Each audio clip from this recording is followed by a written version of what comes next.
Alabama, their first game post no Charles Bediako at Ole Miss tonight. What's that Kalshi line right now? Position at Kalshi? I think it's 7.5. Around 7.5. I think it's down to 6.5 at Kalshi. Okay. So, Just a little tip there. Interesting game there in Oxford. Florida, a heavy favorite at Georgia tonight. So a couple of SEC games for Alabama, though. They're now, after working Bediako in, they've now got to deal with no Bediako in the rotation.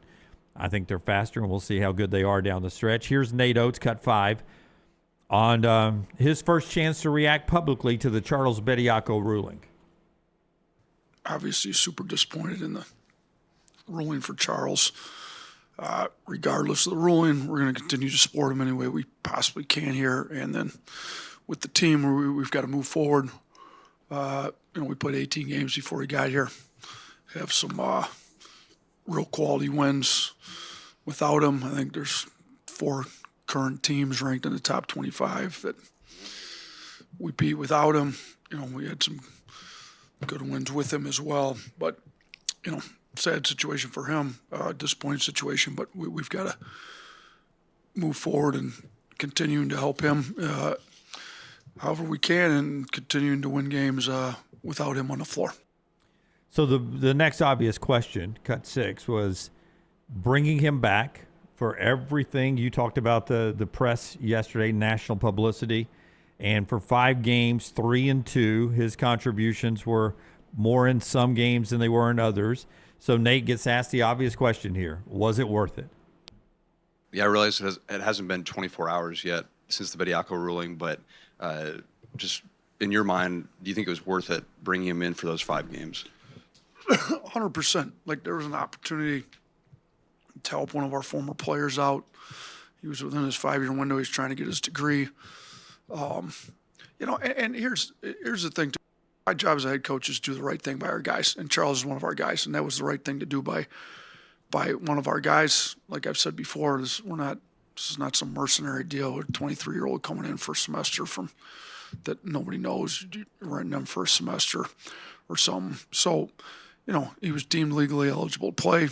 We're going to absolutely support him. And, one of the ironic statements in the affidavit that Sankey put was, how much of a disadvantage it is to go be a pro and not have to focus on your college, which it's not the case. It would be nice if everybody that was commenting, writing, talking about this actually educated themselves on the reality of the situation. The reality of the situation is Charles left here with his body looking pretty good at 235. He went to the G League.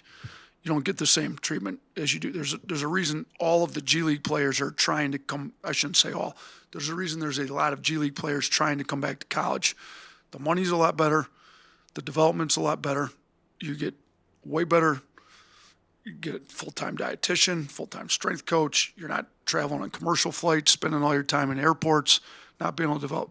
Charles actually has lost weight since he went to the G League. His development wasn't what you would think being a pro. No, you're more of a professional, able to focus on getting your body right in college. So, he's here. He's in school. We're going to help him try to gain weight back that he's lost since he was in the G League. We're going to continue to help his basketball development and continue to help his development as a student and a student athlete. So 100% it was worth it. I'd do the same thing 100 times out of 100 for any of our guys that it made sense to do it with. Don't believe that. Don't believe it at all. It wasn't worth it. And, boy, that is a long spin from Nate. I mean, look, Charles Bediako knew what he was getting into. Like, he left in the NIL era. He decided to go to the NBA. It didn't work out for him. Now, to be fair, real quick, in the NIL era, when he left, he is now a United States citizen. I don't know when that happened. But when he left, he was not a United States citizen, so he could not participate in NIL. So that is one factor there, to be entirely fair. That is a factor. But it came up and when he left, he also didn't plan on going to the G League. He didn't leave for the G League. He left for the NBA. But that's part of it. Like, you leave to go to the NBA, you're not guaranteed anything. So you're rolling the dice at that point. This is not about him coming back and getting his education. Look, this is just speculation on my part. He was a mercenary. I know he had an Alabama affiliation because he played there before. But nobody likes to admit when they're wrong. And when you look at this, they were 3-2 with Bediako. They took a negative shitstorm. I think Nate would tell you really, truly behind the scenes, it wasn't worth it. That's just my speculation. My takeaway from that was him directly calling out Greg Sankey and not calling out SEC Commissioner Sankey, calling out, I thought it was ironic in Sankey's. I mean, Yeah. like when you call somebody by their last name, it's. You brought it up the other day. The commissioner works for 16 institutions. Correct. And you made a point that probably 15 of those 16 institutions saw the Bediako situation differently than the president at the University of Alabama. Yeah, I mean, 15, maybe it wouldn't surprise me if it was 15. Yeah. I'll put it that way. Was it 15? I don't know. Yeah, because how many had a Bediako situation? If they all had a Bediako situation, then they look at it differently. I mean, there's so much on this. Like, I mean, just real quick, the Texas A&M Rashawn Agee situation is not identical to the Bediako, but Taylor Askew, this went unnoticed because we talk so much about Bediako. It went a little bit unnoticed, but Mike Rodak, who covers Alabama, pointed out that Taylor Askew, the NCAA attorney, by name, called out Texas A&M Rashawn Agee and said he shouldn't be playing. Yeah, he's playing. He should not be That's playing. right. Yeah, now he's not a guy, it's not a professional issue. It's a weird issue with Rashawn Agee. What happened with him was he didn't make his ACT score, which this is back when standardized testing was still something that the NCAA used for eligibility. They don't anymore. He didn't make his ACT score. So he goes to New Mexico, and New Mexico dual enrolls him in a junior college, local junior college, and at the University of New Mexico, thinking that would not start his eligibility clock. They screwed up. It started his eligibility clock. This is not on Askew. This is on New Mexico for either not getting clarification or making an error. Not on Agee. Askew's the lawyer, but Agee, Excuse me, yes. Agee. Thank you, Jim. So his eligibility clock starts. A&M goes and gets him out of the portal, his fourth school, by the way. A&M gets him out of the portal, and the NCAA does not clear him. So how does A&M get him eligible? They go get a TRO. They go get a TRO, which eventually leads to an injunction, which Bediako did not get. Now, the NCAA ruled him ineligible. They go to a court and get him eligible. Now, it's not the apples. It's not apples to apples with Bediako because this guy never played professionally.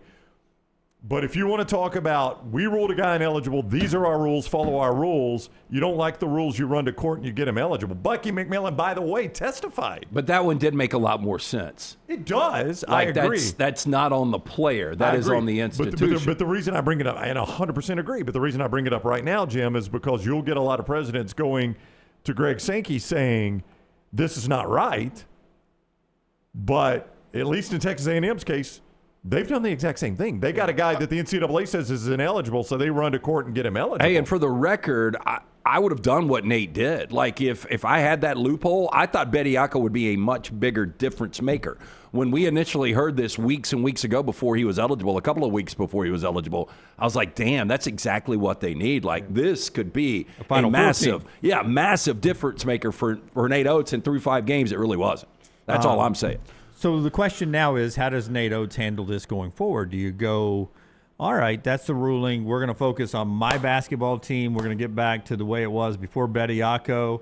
Or is he going to, do what he did yesterday? They play Ole Miss tonight.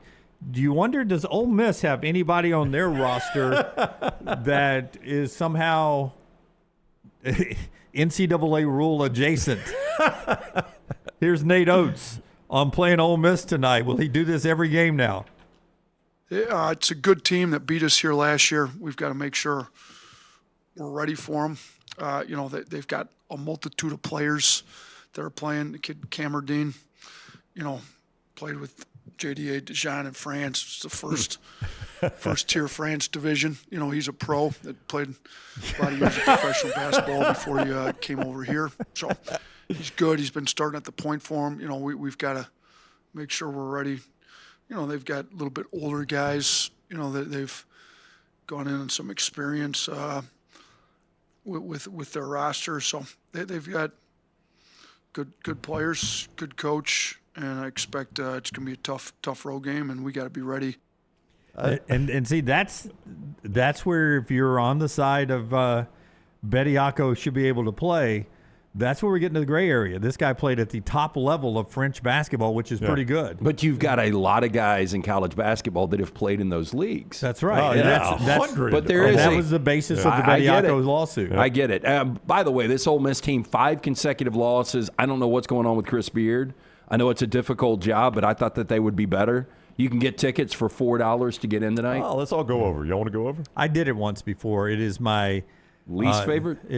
I haven't gone to every road venue, but it is a boring venue. I bet it'll be really boring for a $4 ticket for a team that lost 5 consecutive games. Did you go over there with Petro? Was it you and Petro that rode over? No, there? it was me and Jimmy Anthony. Oh, yeah, that's right. It We was rode Jimmy. over, Yeah. had a great meal at the square, went over there, and Alabama won the game. So I hated the arena. I hated the atmosphere. And then that was the arena when Alabama was talking about getting a new arena that was going to be sort of modeled afterwards. And I was the one screaming, no, please, no. I didn't like it. Didn't Yeah. like it. The pavilion. You don't like Yeah, the don't like the pavilion. You think Nate's going to start doing this every week? Like he's All going right. to take the roster. He's going to be like, so-and-so, they've got, this guy played in Spain, high-end in Spain. Like I he's hope just he gonna, does. he's going to run down all the pros. I want him Yeah. to be as petty as he can Oh, he will down the be. stretch Yeah. here. By the way, Ole Miss is, you talking about getting real on a schedule. They've got Alabama. Then they've got State. They got to go to Texas A&M. They've got Florida. They got to go to Auburn. They got Vanderbilt. They got some difficult They're not making games. the tournament. No. I got them out. But are you guys a little surprised that they're Yeah. struggling to the point Especially they are? the way Beard coached. Was last year his first year there? Was Yeah. it his first? Yeah, I mean, they showed a lot of promise last year in his first year. Was it first year or second year? thought it was I his first thought year. it was his first. But Yeah. He was still getting chance at the Ole Miss at Texas game in Austin this past weekend. Oh, I'm sure. the game got dicey at the end. Yeah. They did. They played hard. They play hard. Yeah. This is year 3 for him. But That's what I 20, thought. yeah, I'm sorry, 20-12 year 1, 24-12 last year in the Sweet 16. Yeah.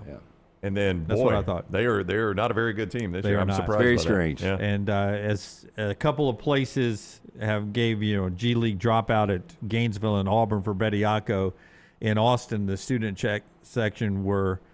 I mean, I thought it would be sort of a warm welcome at Texas for Beard because he's one of theirs and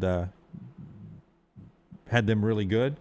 They were chanting, "Don't hit women, Oh no. don't hit women." Well, the Big 12's got a big problem with this. Wow. Oh yeah. This Mormon chant when Oh, BYU's on the road. But boy, that one's. Yeah, we had an open look to cover last night with Baylor.